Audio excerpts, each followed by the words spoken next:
नमस्कार दोस्तों, स्वागत है आपका हमारे इस YouTube चैनल पर। दोस्तों, अगर आपके पास सब कुछ है और अगर आपका मन आपके साथ नहीं है तो सब कुछ होने के बावजूद भी आपके पास कुछ भी नहीं है। दोस्तों, आपको जानकर हैरानी होगी कि मनुष्य अपने मन का सिर्फ 5% ही उपयोग कर पाता है, क्योंकि हमारा मन हर समय फालतू के विचारों में खोया रहता है। अब ज़रा सोचिए, अगर हम अपने मन को नियंत्रित करना सीख लें और अपने मन को एकाग्रचित करके मन के 100% कॉन्सेंट्रेशन के साथ कार्य करें तो हम किसी भी कार्य में पहली बार में ही सफल हो सकते हैं। लेकिन मन को एक कार्य पर एकाग्रचित करना इतना भी आसान नहीं है कि कोई भी इसको वश में कर ले। अगर मन को वश में करना इतना ही आसान होता तो आर्षि महात्मा, गुरुजन आदि महात्मा लोग घोर तपस्या ना करते। अब सवाल है कि एक साधारण मनुष्य अपने मन को वश में कैसे करें, क्योंकि हम सालों साल तपस्या तो नहीं कर सकते।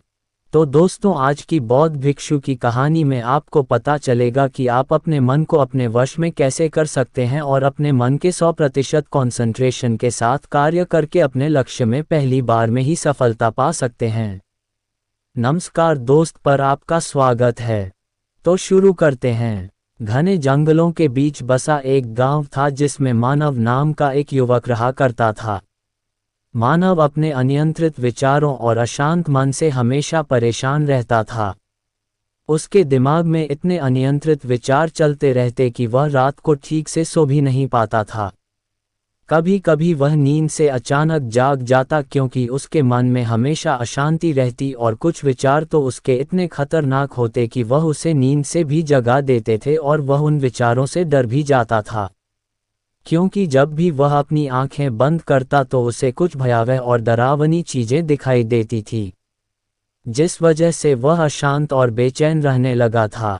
इस बात से वह बहुत ही ज़्यादा परेशान था, क्योंकि उसकी नींद भी सही तरीके से पूरी नहीं हो रही थी।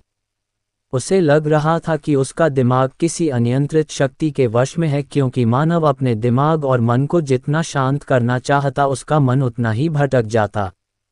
वह सबसे यही कहता कि वह अपने मन को तो शांत करना चाहता है, लेकिन वह अपने मन को चाहकर भी शांत नहीं कर पाता, क्योंकि उसका मन खुद उसके नियंत्रण में नहीं है। इस बात से उसके परिवार वाले भी बहुत परेशान हो गए थे। फिर एक दिन मानव को उसके एक साथी ने बताया कि पास ही के जंगल में एक बौद्ध भिक्षु आए हुए हैं जो शायद तुम्हारी कुछ मदद कर सके। तुमको उनके पास जाना चाहिए।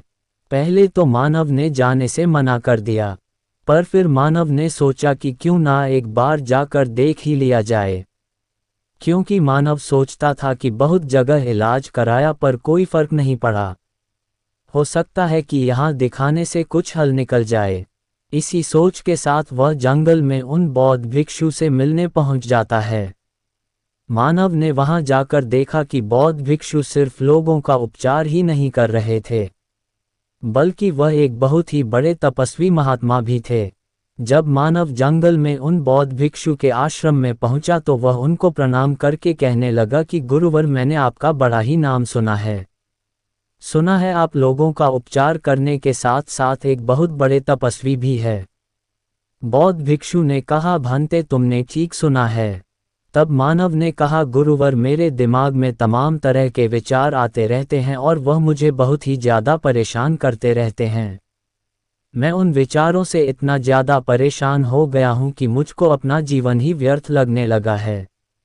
मैं जब भी अपनी आंखें बंद करता हूँ तो मैं चैन से सो भी नहीं पाता और मेरे मन में हर समय तमाम तरह के विचार चलते रहते हैं।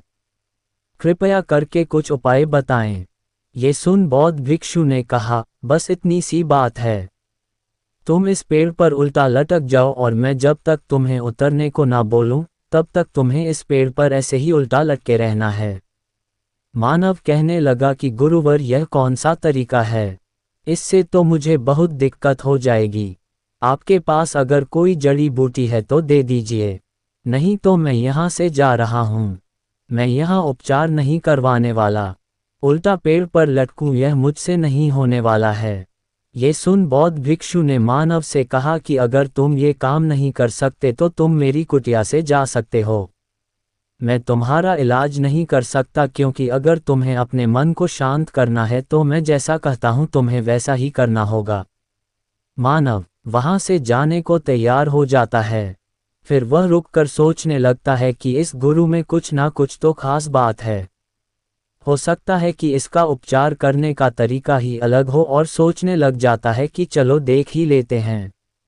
अब उसे सही होना था तो वह हर एक उपाय करने को तैयार था। वह वापस गुरु के पास जाकर कहने लगा, गुरुवर आप जो कह रहे हैं मैं उसको करने के लिए तैयार हूँ। बौद्ध भिक्षु ने कहा कि तो ठीक है, तुम उस पेड़ पर जाकर के उल्टा लटक जाओ स्विंग, और जब तक मैं ना कहूं तब तक तुम उस पेड़ पर से मत उठरना। जैसे ही मानव उस पेड़ पर लटकने के लिए तैयार हो जाता है तब बौद्ध भिक्षु ने कहा कि हम तुम्हारे धैर्य की परीक्षा ले रहे थे। मैं यही तुम्हारे अंदर देख रहा था कि मैं जो तुमसे कहूँगा वह तुम करोगे कि नहीं। तुमने मेरी बात मान ली, इसका मतलब है कि तुम्हें ठीक होना है। तो आओ अब हम तुम्हें मन के साथ होने के तरीके के बारे में बताऊंगा। लेकिन 1 महीने तक तुम्हें यहाँ से कहीं नहीं जाना, सिर्फ मेरे साथ ही रहना है। मानव कहता है कि ठीक है गुरुवर, मैं आपके साथ इस कुटिया में रहने को तैयार हूँ। बौद्ध भिक्षु ने कहा कि कल सुबह स्नान करके सूरज निकलने से पहले ही तुम मेरी कुटिया के सामने उपस्थित हो जाना। मानव अगले दिन वैसा ही करता है। वह रात को जल्दी सो जाता है और सुबह सही समय पर उठकर स्नान करके गुरु की कुटिया के सामने उपस्थित हो जाता है। बौद्ध भिक्षु ने कहा कि मानव अनियंत्रित मन हमें जीवन में नकारात्मकता की ओर ले जाता है और नियंत्रित मन हमें सकारात्मकता की ओर ले जाता है। मन को नियंत्रित करना कोई एक दिन का काम नहीं है। इसके लिए नियमित और व्यवस्थित साधना की आवश्यकता होती है। जब मन नियंत्रित हो जाता है तो अंदर से ऐसा महसूस होता है जैसे परमात्मा की प्राप्ति हो गई है। आपका शरीर एक हथियार है और इसे अधिक मजबूत बनाने पर विचार करना चाहिए। आप केवल अपने मन को और शरीर को मजबूत बनाने का विचार कीजिए। इससे आप जीवन के महासागर को पार करने में सक्षम होंगे। अपने आप में एक मजबूत विश्वास आपको धार्मिक बनाएगा। इससे आपको काफ़ी खुशी का आभास होगा। गुरु ने आगे कहा कि मन को शांत रखने के 7 सूत्र होते हैं जो मैं तुम्हें बता रहा हूँ। तुम एक एक करके इन सूत्रों को समझना, और अगर तुम समझ गए तो तुम बिना दवा के भी अपने मन को शांत कर सकोगे।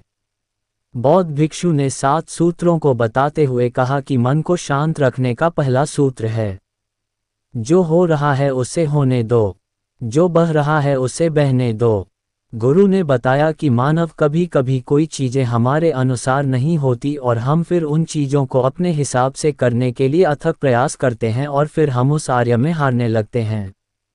हमारे प्रयास करने पर भी वह कार्य हमारे हिसाब से नहीं होता, और जब चीज़ें हमारे हिसाब से नहीं होती तो हमारा मन अशांत होने लगता है।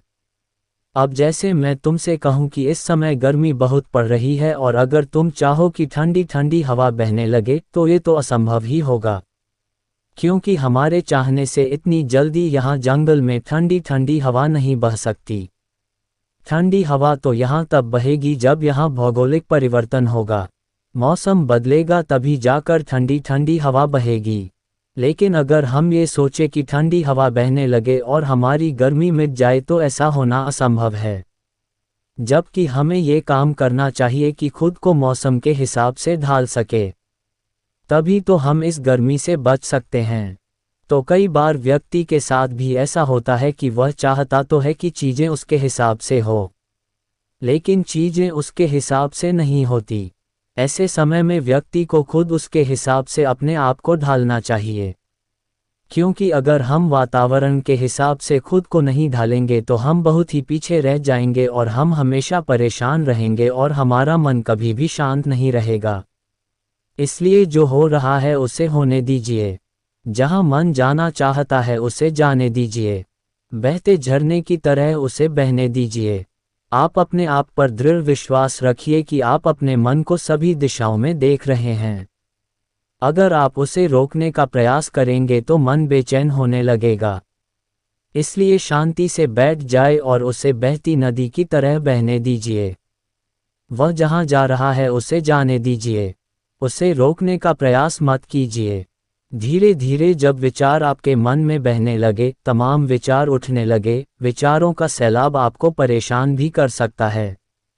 लेकिन ध्यान रहे, आपको किसी भी विचार पर कार्य नहीं करना, बस विचारों को बहने देना है। विचारों को आने दीजिए और उनको जाने दीजिए। फिर आप वह कर पाएंगे जो आपने सोचा भी नहीं होगा, और वह होगा कि विचार आया और चला गया। असिस्टेंट की आपके मन में अब उतने विचार नहीं आ रहे जितने पहले आते थे। अब आपका मन धीरे धीरे शांत होने लगा है। इस समय आप सभी सांसारिक मोह, माया या रिश्तों को भूल जाए। कुछ समय बाद आप देखेंगे कि आपका मन शांत झील की तरह शांत हो रहा है। ये प्रक्रिया मन के भटकने की गति को धीमा कर देती है। प्रत्येक दिन इसका अभ्यास कीजिए और अपने आप को पहचानिए। समय के साथ आपका मन आपके नियंत्रण में होगा। ध्यान का अर्थ है कि आपने अपने मन पर काबू पा लिया है। ध्यान मन में आने वाली सभी विचार, तरंगे और दुनिया भर की मोह माया से निजात दिलाता है और इससे आपकी चेतना का विस्तार होता है। हर बार जब आप ध्यान करेंगे तो आप अपने विकास पथ पर अग्रसर होंगे। बाहरी और आंतरिक सभी इंद्रियां मनुष्य के नियंत्रण के अधीन होती हैं। कड़ी साधना के जरिए ही मनुष्य उस मुकाम को हासिल कर पाता है जहां वह प्रक्रिया के आदेशों और इंद्रियों के खिलाफ अपने मन को एकाग्रचित कर सकता है। बौद्ध भिक्षु ने आगे कहा कि मन को शांत करने का दूसरा सूत्र है, अपने काम से काम रखो। बौद्ध भिक्षु ने कहा कि यह बात जितना सुनने में आसान लगती है, उतना ही कठिन भी है। अगर तुम बेवजह दूसरों के कार्यों में दूसरों के बारे में सोचोगे तो तुम हमेशा परेशान ही रहोगे। तुम्हारा मन हमेशा ही अशांत रहेगा। इसलिए ज़्यादा जरूरी है कि तुम अपने मन को शांत रखने के लिए खुद पर ध्यान दो और खुद के कार्यों को कैसे अच्छा किया जाए इसके बारे में सोचो। अगर तुम खुद के बारे में सोचोगे तो ही तुम आगे बढ़ पाओगे। लेकिन अगर दूसरों के बारे में सोचोगे, दूसरों की जिंदगी में क्या चल रहा है इस बारे में अगर तुम जितना ज़्यादा विचार करोगे तो तुम हमेशा परेशान ही रहोगे। तुम्हारा मन हमेशा ही अशांत रहेगा। इसलिए अगर तुम्हें अपने मन को शांत रखना है तो तुम्हें खुद पर ध्यान देना है। खुद को कैसे आगे बढ़ाया जाए इस पर ध्यान लगाना है। दूसरों के कार्यों में तुम्हें हस्तक्षेप नहीं करना। दूसरों की जिंदगी में क्या चल रहा है, तुम्हें इससे मतलब ही नहीं रखना है। गुरुदेव ने आगे कहा कि मन को शांत रखने का तीसरा सूत्र है कि पहचान पाने की लालसा छोड़ दो। बौद्ध भिक्षु ने बताया कि अगर तुम्हें अपने जीवन में सफल होना है तो तुम दूसरों से यह आशा मत रखो कि लोग तुम्हारा सम्मान करेंगे। जब तुम दूसरों से सम्मान पाने की लालसा रखोगे तो यह उम्मीद तुम्हें बहुत दुख देगी, क्योंकि जब तक तुम खुद के लिए नहीं काम करोगे तब तक तुम्हें पहचान कहाँ से मिल पाएगी। लोगों का क्या, लोगों का तो काम ही है आपको नीचा दिखाना। वह कभी नहीं चाहेंगे कि तुम अपनी जिंदगी में आगे बढ़ पाओ। इसलिए मानव, अगर तुम्हें अपनी पहचान बनानी है तो दूसरों से इसकी आशा मत रखो। बौद्ध भिक्षु ने आगे कहा कि मानव मन को शांत रखने का चौथा सूत्र है माफ करना और भूल जाना। बौद्ध भिक्षु ने बताया, मानव, कई बार होता है कि हम लोग कुछ बातों को भूल ही नहीं पाते। हम उन्हीं पुरानी बातों को सोच सच कर परेशान होते रहते हैं। हम उन बातों को भूलना ही नहीं चाहते। किसी ने हमसे बीते समय में कुछ बातें कह दी हैं और हम उन बातों को अपने दिमाग में बैठा लेते हैं और उन बातों पर बार बार विचार करते रहते हैं, और जितना हम उन बातों पर विचार करते हैं हम उतना ही ज़्यादा परेशान होने लगते हैं।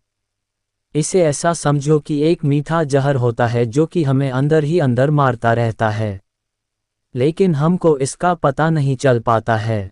मानव, तुम अपने जीवन में कुछ करना चाह रहे हो और तुम्हें पुराने समय में जो बातें हो चुकी हैं, तुम्हारे साथ जो घटनाएं घट चुकी हैं, तुम उन बातों को लगातार सोच रहे हो। इससे तुम अपने कार्य पर फोकस नहीं कर पाओगे और तुम आगे कभी नहीं बढ़ पाओगे। इसलिए कोशिश करो कि जो बातें बीत चुकी हैं उनको भूल जाओ, क्योंकि वे बातें सिर्फ और सिर्फ आपको परेशान ही करेंगी। बौद्ध भिक्षु ने आगे कहा कि मन को शांत रखने का पांचवा सूत्र है लंबी और गहरी सांस लें।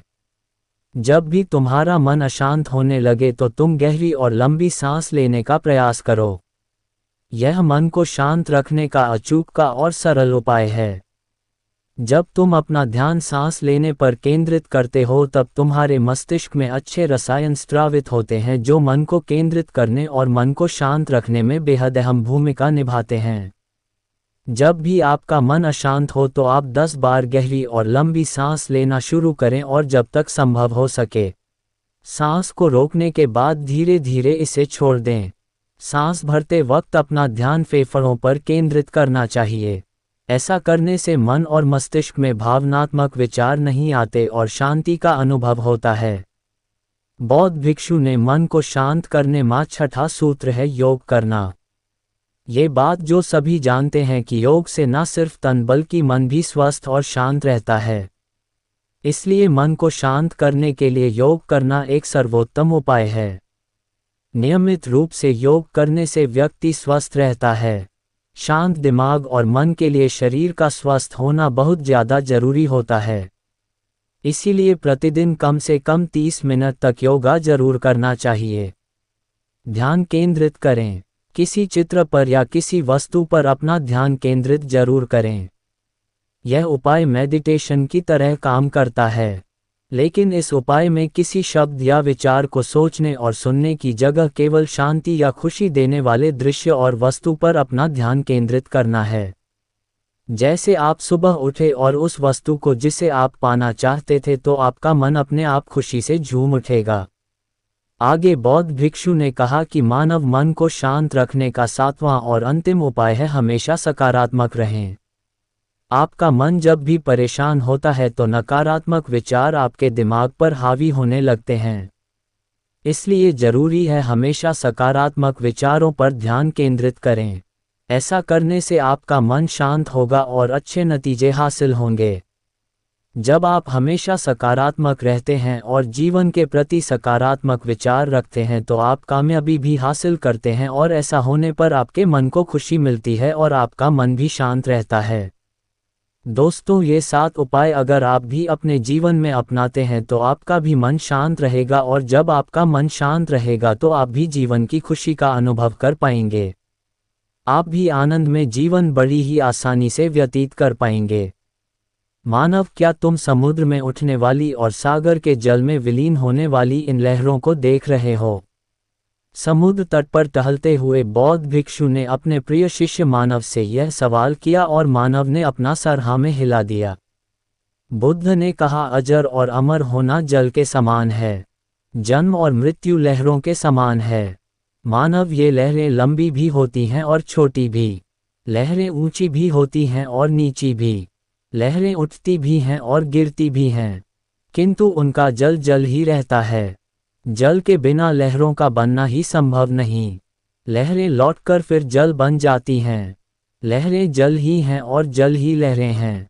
हालांकि लहरें उठती और गिरती हैं, किंतु यदि वे समझ जाएं कि वे स्वयं ही जल हैं तो जन्म और मृत्यु की धारणाओं से परे पहुंच जाएंगी। उन्हें जन्म मरण की चिंता ही ना रहेगी, ना भय रहेगा और ना ही दुख रहेगा। मानव को बौद्ध भिक्षु के पास अभी ज्यादा समय नहीं हुआ था, इसलिए उसके मन में बहुत सारे सवाल थे। मानव ने प्रेम से हाथ जोड़कर गुरु से प्रश्न किया कि हे तथागत, सुनने में तो समझ में आता है कि जीवन और मरण इन लहरों की भांति होते हैं, लेकिन इस भाव को आत्मसात कैसे किया जाए? इसको परिपूर्णता में कैसे समझा जाए? कैसे इसे हमारा मन स्वीकार करें ताकि हमारे जीवन से सब कष्ट दूर हो जाए? आपके समझाने से मेरे तर्क तो शांत हो गए, लेकिन मेरा मन शांत नहीं हुआ। आखिरकार इस मन को शांत कैसे किया जाए? इसको कैसे समझाया जाए? बौद्ध भिक्षु ने बड़े शांत स्वर में कहा कि हमारा मन 18 अंशों से बना होता है। इन 18 अंशों के बिना हमारे मन की कोई भी स्वतंत्र सत्ता नहीं होती। जब तुम इन 18 अंशों को भली भांति समझ लेते हो तो तुम अपने मन के गुलाम नहीं रह जाते। तुम इसके मालिक बन जाते हो जिसकी लगाम तुम्हारे हाथ में होती है। तुम अपने मन से वह सब कार्य बड़ी ही आसानी से करा सकते हो जो तुम करना चाहते हो। वो कार्य चाहे ध्यान लगाना हो या किसी के मन में अपने प्रति दया भाव का जागृत करना। जब तुम मन के मालिक बन जाते हो तब उसके बाद तुम अपने मन के पीछे नहीं दौड़ते बल्कि तुम्हारा मन तुम्हारे अनुसार कार्य करता है। इन 18 अंशों में सबसे पहले 6 इंद्रियां होती हैं। 6 इंद्रियों के विषय होते हैं और 6 इन इंद्रियों के द्वारा जन्म लेने वाली चेतनाएं होती हैं। ये 6 इंद्रियां हैं दृष्टि यानी देखने की शक्ति, सुनने की शक्ति, सूंघने की शक्ति, स्वाद, काया, चेतना और मनस चेतना। और इन 6 इंद्रियों के विषय होते हैं रूप, ध्वनि, गंध, स्वाद, स्पर्श और चित्त के विषय। और 6 चेतनाएं जो इंद्रियों के कारण जन्म लेती हैं। इन 18 अंशों के बिना कोई मन को वश में नहीं कर सकता। इन 18 अंशों जन्म, मृत्यु और परिवर्तनशीलता से बंधे होते हैं। इसलिए नाना प्रकार की भावनाओं का एक संग्रह है, जिसकी प्रकृति ही परिवर्तनशील होती है। तुम ये तो समझ गए हो कि हमारा मन इन 18 अंशों से मिलकर बना होता है। लेकिन ये भी बात समझने की है कि इन अंशों को जो भी स्वाद, गंध या जिस भी वस्तु में ज़्यादा मज़ा आता है, वही हमारे मन से बंध जाता है। उसी का हमारा मन गुलाम हो जाता है। तुम यूँ समझो कि अगर तुम्हें गर्मी लग रही है और अचानक तुम्हारे सामने कहीं से ठंडी हवा आने लगे। तुम समुद्र के सामने टहल रहे हो और तुम्हारे चेहरे पर ठंडी ठंडी हवा की बौछार पड़ने लगे। इससे हवा तुम्हारी काया को स्पर्श करेगी जो तुम्हें आनंद देगी और उस आनंद को पाने के लिए तुम्हारा मन हमेशा तैयार रहेगा। इसलिए तुम्हारा मन इस प्रकार से गुलाम होता चला जाता है। जहाँ भी उसको मज़ा आता है वहीं पर वह उसी वस्तु का उसी चीज़ या गुलाम बन जाता है। मानव ने कहा कि हे तथागत, हम ये तो समझ गए कि हमारा मन सत्ता रहित होता है। उसकी अपनी कोई सत्ता नहीं होती। बिना इंद्रियों के विषय के उसका कोई अस्तित्व नहीं होता। लेकिन वास्तव में मन होता भी है या फिर यह हमारी एक भ्रांति मात्र होती है। बौद्ध भिक्षु ने शांत भाव से उस मेज को देखा जिस पर पानी की भारी हुई प्याली रखी थी। उसकी ओर संकेत करते हुए भिक्षु ने कहा, वो प्याली भरी है या खाली? गुरुवर, प्याली में पानी भरा है। मानव, इस प्याली को बाहर ले आओ और इसे खाली कर दो। मानव ने वैसा ही किया। बुद्ध ने मेज पर रखी प्याली उठाकर उलट दी और पूछा, मानव, अब ये प्याली भरी है या खाली? गुरुवर, अब ये खाली है। मानव, ये प्याली अब पानी से नहीं भरी है किंतु वायु से भरी है। ये तो तुम बिल्कुल भूल गए। खाली होने का अर्थ किसी चीज़ से खाली होना और भरे होने का अर्थ किसी चीज़ से भरा होना होता है। इस समय ये प्याली पानी से खाली है किंतु वायु से भरी हुई है। मानव, प्याली का भरा या खाली होना इस बात पर निर्भर करता है कि प्याली तो यहाँ पर मौजूद है, यहाँ पर विद्यमान है।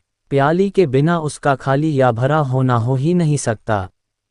मानव ने हाथ जोड़कर कहा, गुरुवर, तब तो हमारे मन में विचार चलते रहते हैं, नाना प्रकार की इच्छाएं उठती रहती हैं। तो इसका मतलब तो ये हुआ कि मन वास्तविकता में होता है, इसकी अपनी सत्ता होती है।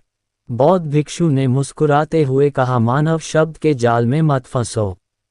मन का अस्तित्व इतना सूक्ष्म है कि उसे सामान्य अवधारणा से समझा नहीं जा सकता। मन का अस्तित्व वैसा ही है जैसा शून्यता का अस्तित्व होता है। अभी हमने भरी और खाली प्याली की चर्चा की। यद्यपि हमने समझ लिया कि मेज पर रखी प्याली जल से खाली है। यदि हम गहराई से देखें तो ये भी पूर्णतया सत्य नहीं है। मानव, जिन तत्वों से प्याली का निर्माण हुआ है, क्या उनमें आप जल तत्व की विद्यमानता नहीं देखते? मानव ने कहा, गुरुवर, प्याली बनाने के लिए कुम्हार ने तो मिट्टी सानी थी, उसमें जल तो अवश्य ही था। ठीक कहा मानव, यदि हम गहराई से देखें तो प्याली में जल तत्व विद्यमान है। हालांकि हमने पहले कहा था कि प्याली जल से खाली है। प्याली की विद्यमानता जल की विद्यमानता पर ही निर्भर है। मानव, क्या तुम इस प्याली में अग्नि तत्व को देख पा रहे हो? जी हाँ गुरुवर, प्याली को पकाने के लिए अग्नि तत्व जरूरी है। बिना गर्मी या अग्नि तत्व के ये प्याली पक ही नहीं सकती। अब बौद्ध भिक्षु ने पूछा कि इसके अतिरिक्त और क्या क्या देख रहे हो? मानव ने उत्तर दिया कि मैं वायु तत्व को भी देख रहा हूँ। वायु ना होती तो ना तो अग्नि जलती और ना कुम्हार जीवित रह सकता था और ना ही वह इस प्याली को बना सकता था। मैं इसमें कुम्हार के कुशल हाथों की कारीगरी, उसकी चेतना, उसकी भट्टी, वे पेड़ जिनसे भट्टी जलाने की लकड़ी आती है, वर्षा, धूप और जल जिससे वे पेड़ उगते हैं, उन सब को देख पा रहा हूँ। गुरुवर परस्पर अवलंबित उन हजारों तत्वों को मैं देख रहा हूँ जो इस प्याली को अस्तित्वान बनाने में योग देते हैं। बौद्ध भिक्षु ने कहा कि बहुत सुंदर मानव प्याली पर ध्यान करने से उन सभी तत्वों को देखा जा सकता है जो उसके भीतर और बाहर विद्यमान होते हैं।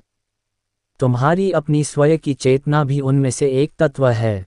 यदि तुम गर्मी सूर्य को लौटा दो, मिट्टी पृथ्वी को लौटा दो, जल सरिता को लौटा दो, कुम्हार को उसके माता पिता को लौटा दो और लकड़ी वन के वृक्षों को लौटा दो, तो क्या प्याली का अस्तित्व संभव है? मानव ध्यान करने पर हम पाएंगे कि प्याली स्वतंत्र रूप से सत्ता में आ ही नहीं सकती। यही बात हमारे मन पर भी लागू होती है। हमारे मन का स्वतंत्र रूप से कोई अस्तित्व नहीं होता। इसका अस्तित्व तभी बनता है जब हमारी आंखों से देखा हुआ सुंदर रूप हमारे मन में उतर जाता है, हमारे मन को लुभा लेता है। उसी प्रकार अच्छा स्वाद, अच्छा शब्द, अच्छे गीत हमारे मन में हमारी इंद्रियों के द्वारा प्रवेश करते हैं और वह हमारे मन में अपनी सत्ता स्थापित कर लेते हैं। लेकिन मानव अगर एक आदमी अपनी इंद्रियों के प्रति सजग रहता है, होश में रहता है, पूरे ध्यान में रहता है, तो वह अपनी इंद्रियों के द्वारा उसके मन में प्रवेश हो रहे उन विषयों को देख पाएगा जिनसे उसका मन गुलाम होता चला जाता है। लेकिन जो इंसान होश में नहीं रहता, वह अपने मन के लिए नाना प्रकार के विचारों में उलझता रहता है और उसे कभी समझ में भी नहीं आता कि उसका मन इतना दुखी क्यों है, उसका मन इतना गुलाम क्यों है। इंद्रियों के द्वारा जो भी विषय हमारे मन में प्रवेश करते हैं, उनका विश्लेषण हमारी बुद्धि के द्वारा होता है। लेकिन अगर हमारी चेतना सोई हुई है तो हमारी बुद्धि व्यर्थ हो जाती है, वह बेकार हो जाती है, हमारी बुद्धिमत्ता किसी काम की नहीं रह जाती। अगर हमारी चेतना सजग है, हमारी बुद्धि जागृत है, तो हम ये देख पाते हैं और यह महसूस भी कर पाते हैं कि जीवन का कोई भी अनुभव शाश्वत नहीं रहता।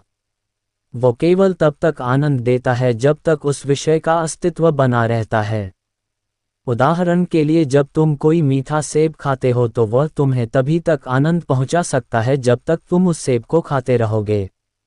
उस सेब का अस्तित्व खत्म हो जाने के बाद हमारे मन के पास पकड़ने जैसा कुछ रह नहीं जाता, उसका सारा मजा खत्म हो जाता है और समस्या यहीं पर पैदा होती है। उसकी इंद्रियां उसके मन को इस स्वाद में बांधने की कोशिश करती हैं, बार बार उसे याद दिलाने की कोशिश करती है कि वह सेब कितना मीठा था और इसलिए उसका मन उस सेब को पाने के लिए बार बार लालायित होता रहता है। लेकिन यहाँ पर समझने की बात यही है कि अगर उसकी बुद्धि सजग होगी तो वह ये समझ पाएगा कि सेब का अस्तित्व हमेशा नहीं रहता, उसे मिटना ही होगा और इसलिए हमारे मन को भी मिटना होगा, उसे शून्यता में जाना ही होगा। क्योंकि अगर हमारा मन अपनी इंद्रियों के विषय में एक बार बंध गया तो वह हमेशा उन इंद्रियों के विषयों का गुलाम बना रहेगा। लेकिन जब एक बार मन इन इंद्रियों के विषय से आज़ाद हो जाता है तो मन की कोई शक्ति नहीं रह जाती। उसके बाद हमारी इंद्रियां सिर्फ अपना कार्य करेगी, क्योंकि हमारी बुद्धि हमारी इंद्रियों के ऊपर उसकी मालिक बनकर बैठी हुई है जो उनसे कार्य करवा रही है। कहने का अर्थ यह है कि अगर एक बार मन मिट जाता है तो हमारी इंद्रियां सत्य की अनुभूति करती है, किसी विषय से प्रभावित होकर उसे भ्रांत दृष्टि से नहीं देखती बल्कि उसे उसी दृष्टि से देखती है, उसी प्रकार महसूस करती है जिस प्रकार उसका अपना स्वरूप होता है, अपना अस्तित्व होता है। उदाहरण के लिए जब तुम कोई मीठा आम खाते हो तो एक बार जब तुम्हारी जीभ उसका मीठा स्वाद चख लेती है तो उसके बाद जब भी तुम किसी दूसरे आम को देखोगे तो तुम उसी स्वाद को याद करोगे, लेकिन जरूरी नहीं होता कि हर आम उतना ही मीठा निकले। इसलिए हमारी दृष्टि उस स्वाद की वजह से भ्रांत हो जाती है, वो भटक जाती है और वह उस आम को उसके असली स्वरूप में नहीं देख पाती। काम वासना में लिपटा आदमी अपने सुख भोग के लिए एक बार जो आनंद ले लेता है, वह बार बार उसी आनंद को लेने की कोशिश करता है, लेकिन हर बार अलग अलग इंसान के साथ वह वही सुख भोग हासिल करना चाहता है और इसीलिए वो काम वासना के चक्र में फंसता चला जाता है। क्योंकि उसकी इंद्रियों ने जो एक बार सुख भोगा उसके मन में वह सुख स्थापित हो गया और उसका मन उस सुख को पाने के लिए उसे दर दर भटकाने की कोशिश करता है। बौद्ध भिक्षु ने मानव को संबोधित करते हुए कहा कि तुमने कभी भिक्षु का जीवन देखा है? उसका जीवन कितना साधनापूर्ण होता है।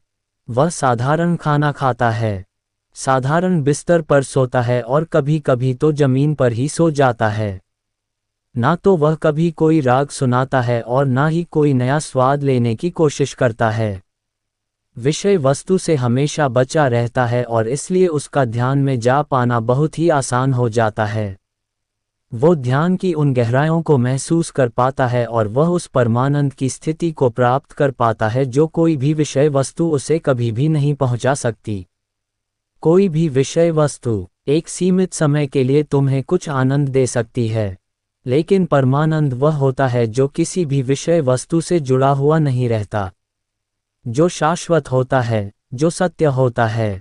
लेकिन वह परमानंद तभी शाश्वत रह पाता है जब हमारा मन कहली होता है। तुमने बहुत से लोगों से सुना होगा कि इस काम में हमारा मन नहीं लगता या फिर इस काम में हमारा बहुत मन लगता है। वास्तविकता में जब मन खाली होता है तो उसे हर कार्य में वही आनंद आता है जो उसे अपना रुचिपूर्ण कार्य करने में मजा आता है। वही आनंद वह हर काम को करने में महसूस करता है, लेकिन वह तभी संभव हो पाता है जब वह अपने मन को खाली कर दे। जब वह परमानंद की स्थिति को प्राप्त कर लेता है और मन तभी खाली हो सकता है जब हम अपनी इंद्रियों के प्रति पूरे सजग रहे, पूरे होश में रहे। इसके बाद बुद्ध ने सभी को वह ध्यान करने के लिए कहा जिससे वह अपनी इंद्रियों के प्रति सजग हो सके। बुद्ध ने उनको बताया कि आज जब तुम ध्यान करो तो अपनी इंद्रियों के प्रति पूरे सजग रहना। तुम्हारे कान क्या सुनते हैं, तुम्हारी त्वचा कैसा महसूस करती है, और सभी इंद्रियों के प्रति इसी प्रकार जब तुम सजग रहोगे तो तुम्हें पता चलेगा कि तुम्हारे मन में विषय किस प्रकार प्रवेश करते हैं। इसके बाद बौद्ध भिक्षु और उनके सभी शिष्य गहरे ध्यान में उतर गए। इस कहानी से हमें ये शिक्षा मिलती है कि मन और इंद्रियों पर नियंत्रण से मनुष्य सच्ची शांति और परमानंद को प्राप्त कर सकता है। और जब हम अपनी इंद्रियों के विषयों से उत्पन्न विचारों और इच्छाओं को पहचानते हैं और उनसे ऊपर उठते हैं तभी हमारा मन मुक्त और शांत हो सकता है। जैसे लहरें समुद्र के जल से अलग नहीं है वैसे ही मन भी इंद्रियों से स्वतंत्र नहीं है। परंतु जब हम सजग होकर अपनी इंद्रियों और मन की प्रकृति को समझ लेते हैं तो हम उस शून्यता की स्थिति में पहुंचते हैं जहां ना कोई भय होता है ना दुख। तो दोस्तों, वीडियो अच्छी लगी तो वीडियो को लाइक और चैनल पर नए हो तो चैनल को सब्सक्राइब जरूर करें। धन्यवाद।